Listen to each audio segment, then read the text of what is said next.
Hello, everyone. I'm Mike Donnelly with Barrier Free Contractors. This is the Accessible Barrier Free Homes channel, and I combine it with the Accessing My Home podcast, getting two of these broadcasts for the price of one. We're speaking and collaborating with some of the best experts in the mobility world, advocating and promoting fantastic accessibility solutions, specifically for those with mobility challenges. Today, we're speaking with Renee Shipton, Regional Director at the Center for Independent Living Gulf Coast, and a huge advocate for helping people with disabilities.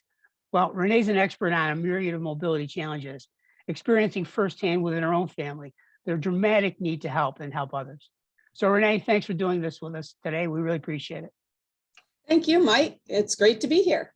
All right, good deal. All right, so I'm going to ask you some questions on all these areas of expertise that you have. And the first one I'd like to address is your advocacy through the Center for Independent Living regarding disability rights and the responsibilities of the people that are involved. Give us your insight on all that.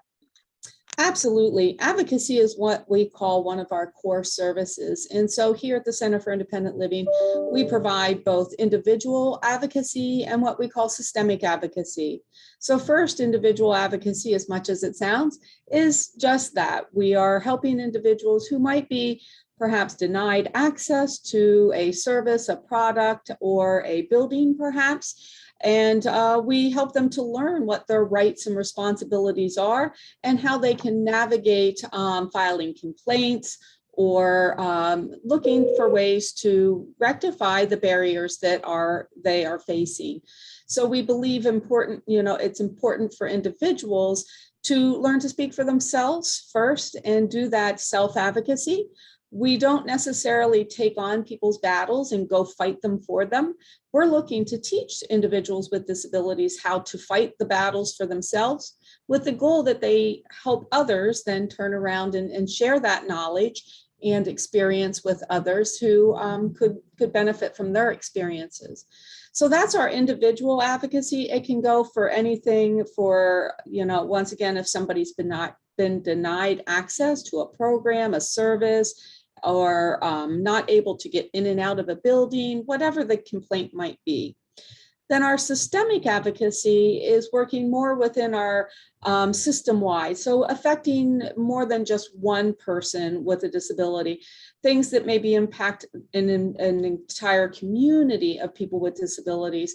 So for example, here in our own county, Lee County, we've been working with our ADA council to bring about some better crosswalks with better signaling for individuals of all disabilities to have increased access to safety as they are crossing the walkways here in our county. That's just one small example of a more systemic issue where we're trying to make a positive impact and change in our community. And then, of course, we like to sort of take that not just within the counties we serve, but on a statewide level, and then even nationally. So Centers for Independent Living, we believe strongly in the importance of advocacy and people getting behind the needs of people with disabilities and champion those for us. Love it.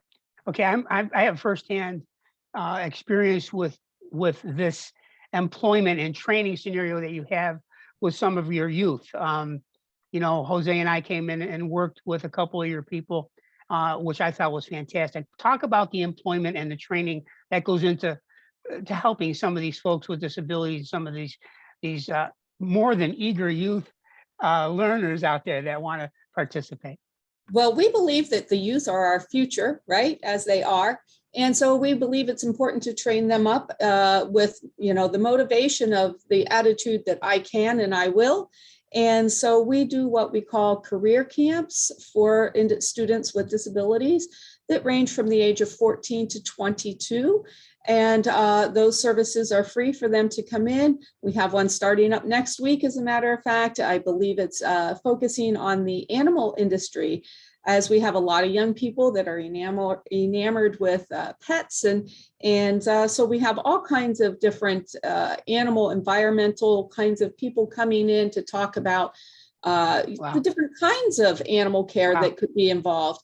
We often think of vets and zoos, but we've gotten some pretty creative things that are on the horizon for the students to learn. So we really believe in making sure that students have the opportunity to explore career choices, to do some job readiness development where they're learning those workplace skills, the professionalism, sort of helping them learn to bridge, that teenage mindset into that adult world and that workforce mentality. So we do a lot of employment services, and we really do mostly a lot with our youth. We have Project Search, which there's a celebration tonight for the Lee County Project Search at Golisano Children's Hospital, as that group will be commencing their celebration of the end of the program year. And I am pleased to announce that I believe we have 100% employment outcomes for all of the students at that search site. Really? So we're super pleased. That is unbelievable. That is really, really good. That's one of my thoughts that I've had along the way is how are some of these folks that want to work, that really want to get out there and make something happen, but have been discriminated against in so many ways. That's really cool. Yes, it is, Mike. And we should follow up with some of those fine students that you worked with last year and see how they're doing, because they're out there working, making money, and living life to the fullest. It was really funny because we're going through these things, and something that's so simple for me now, such as caulking. Okay. I saw in their eyes a glazed look, but then once they got into it, they really loved it. So it was really cool to see the transformation from somebody that didn't know anything about anything to somebody that did and was actually better than me before it was over. It was pretty good. Well, it is certainly wonderful to see their personalities blossom. Yes. Especially in that program, we spend an entire academic year with those students, and oftentimes they come in awfully shy, quiet, and very, conservative. And by the time they leave, they are very confident, proud young men and women entering our workforce. So it is neat to see that transformation. Oh yeah, it's really cool. That transformation occurred in about 3 days with us, with a couple of those guys. It was awesome. It was fun to watch. So, okay, well, thank you, Renee, for doing this with us. We really appreciate it. And for those of you who thought this was of great value to you, please subscribe to this channel. The more people that do, the more broadcasting we're going to get to help those that the people with disabilities have a better life. And ring the bell to receive our new videos as they get posted. So, Renee, thank you again.